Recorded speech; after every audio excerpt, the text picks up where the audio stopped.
Have you ever paused in the midst of life's clamor to ask yourself, when was the last time you did something without thinking about how people would perceive it? In a world filled with the constant noise of opinions, likes, and judgments, the ancient Stoics propose a radical approach. What if we stopped anchoring our worth in the validation of others? What if instead we started to master the quiet power within ourselves? Marcus Aurelius, the philosopher king, once said, "Waste no more time arguing about what a good man should be. Be one."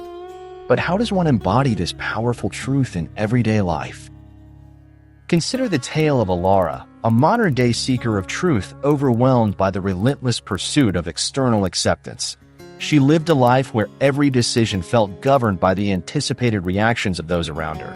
Social media was her gauge of worth, and quiet moments were filled with the anxiety of comparison. Her life was a performance, one where applause seemed either too faint or far too fleeting. But as many Stoics before her time have shown, true power isn't in the applause, but in the solitude that precedes it. Elara's journey began on an ordinary morning, with her routine scroll through social media, a habit as automatic as breathing.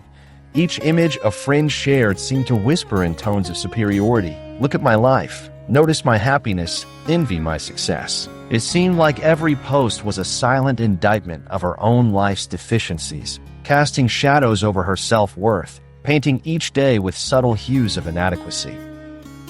She remembered a quote she'd stumbled upon from Epictetus: "First say to yourself what you would be, and then do what you have to do." It lingered at the edge of her consciousness, inviting her to examine who she wished to become, free from the judgments she imagined around her. But how does one begin to chart such an intimate course? Elara decided to experiment. She would spend a day without her phone, without the constant digital testament to others' lives. She would focus instead on the simplicity of her own existence.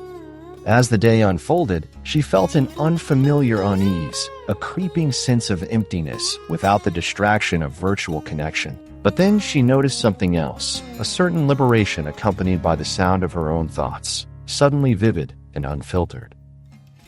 To fill the silence, she ventured into nature, where the woods stretched out in an infinite tapestry of greens and browns under a wide expanse of sky. She felt a strange sense of resonance with the sturdy, silent trees, their strength not derived from the approval of the forest, but from deep roots that needed no witness to thrive. In that moment, she realized a fundamental truth. She was yearning for acceptance from others when what she needed was to accept herself.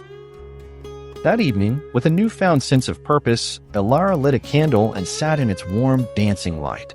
She decided to create a habit, to write a daily journal, not reflections of her day, but of her thoughts, her fears, and her desires as they truly were.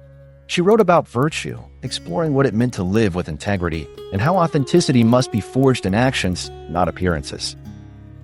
The days passed, and she continued her practice. In the serenity of writing and reflection, Elara felt the first glimmers of a profound shift, a new understanding of power. It was not the power to influence others, but the strength to remain unmoved by their influence over her. Her thoughts strayed to Seneca, who once said, "It is not the man who has too little, but the man who craves more, that is poor." Elara began to see how her craving for approval had impoverished her true self. With time, Elara faced her life with a different perspective. Adversities that once seemed insurmountable became mere challenges, rocks in the river of her days, shaping the flow, but never blocking it. She embraced the Stoic principle of the dichotomy of control, focusing now on what she could change, her responses, her thoughts, and let go of what she could not, others' perceptions. Her peers began to notice the change. In the composed confidence with which she carried herself, they saw a woman unburdened by the tumult of external opinions. She had become a quiet force, a person whose presence was felt without fanfare. She learned to smile at her reflection, not because it was perfect, but because it was undeniably hers and therefore enough. In conversations, Elara found herself more present, listening with intent rather than waiting for her turn to speak words that might impress.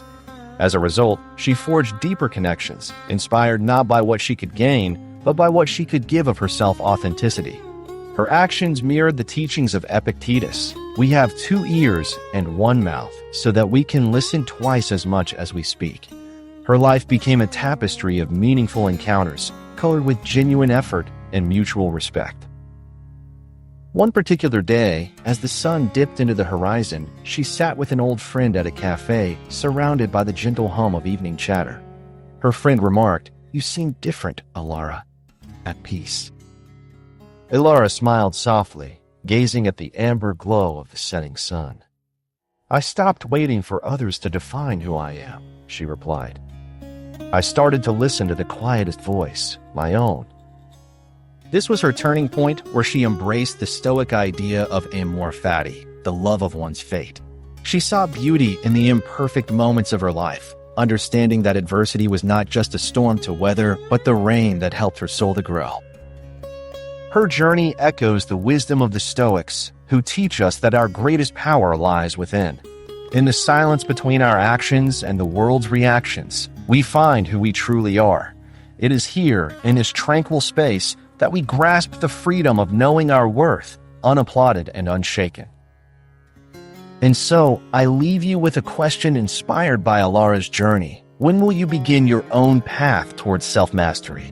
The journey to relinquish the need for validation is one we must tread alone, yet it is in solitude that our voices grow loudest.